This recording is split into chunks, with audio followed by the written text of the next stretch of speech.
are playing the game of capitalism. And in the game of capitalism, introspection ain't your fucking friend. I'll tell you that right now.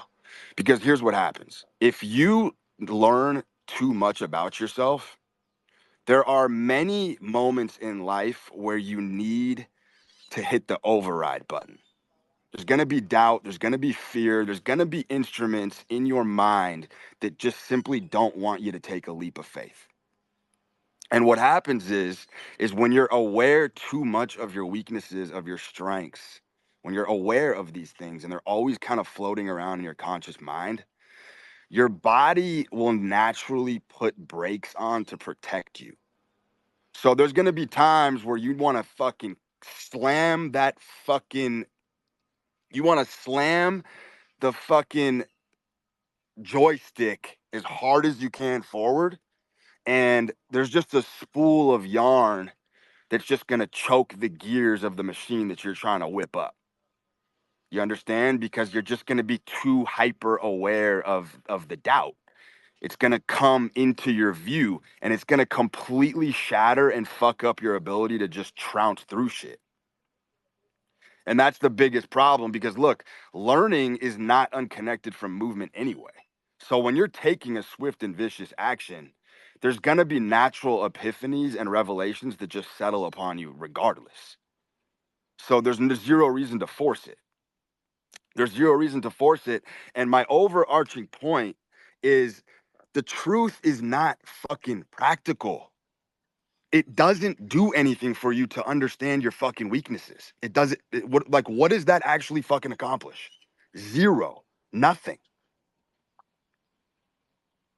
All it's gonna do is slow you down.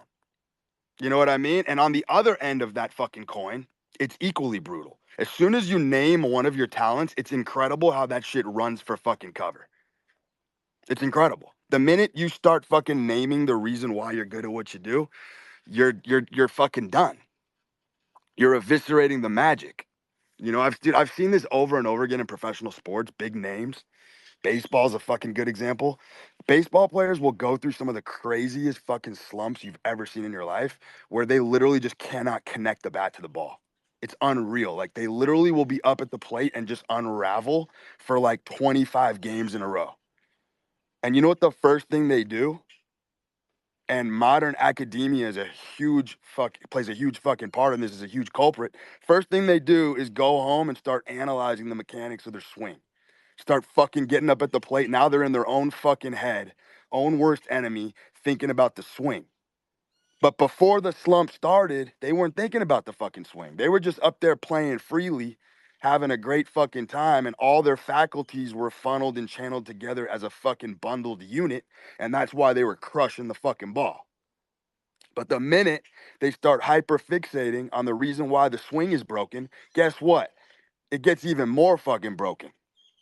And then it gets even more fucking broken. And now every time they're up at the plate, they're thinking about every little fucking cue that they can to make sure they're hitting fucking frozen ropes into left center field. And it just ain't fucking working.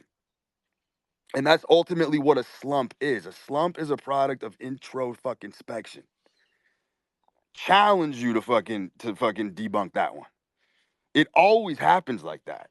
And it's also because everything is paradoxical. On the flip end of that, it's also how you fucking rape a fucking hot streak. When you're on a hot streak and everything you are doing is just clicking all cylinders, people panic. People get very terrified when things are working too well and they want to stop and reflect on it and they want to kind of reverse engineer it and understand the inner makings of it. You know what I mean? They want to go into the magisterium and start figuring out how the fuck is this clicking so well. They want to understand it. And then the minute they try to understand the essence of it, it evanesces away from you.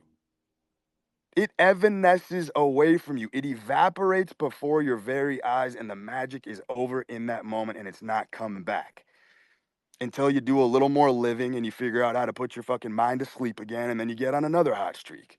And then you fucking ride that hot streak, and then you start evaluating it again, and it disappears. This is the fucking cycle. This is the creation fucking destruction cycle. This is the Kali Yuga. This is the real fucking Kali Yuga. You understand? And look, I'm gonna tell you something right now that'll change your fucking paradigm for life. All right. I used to think that masculinity was about searching for the truth.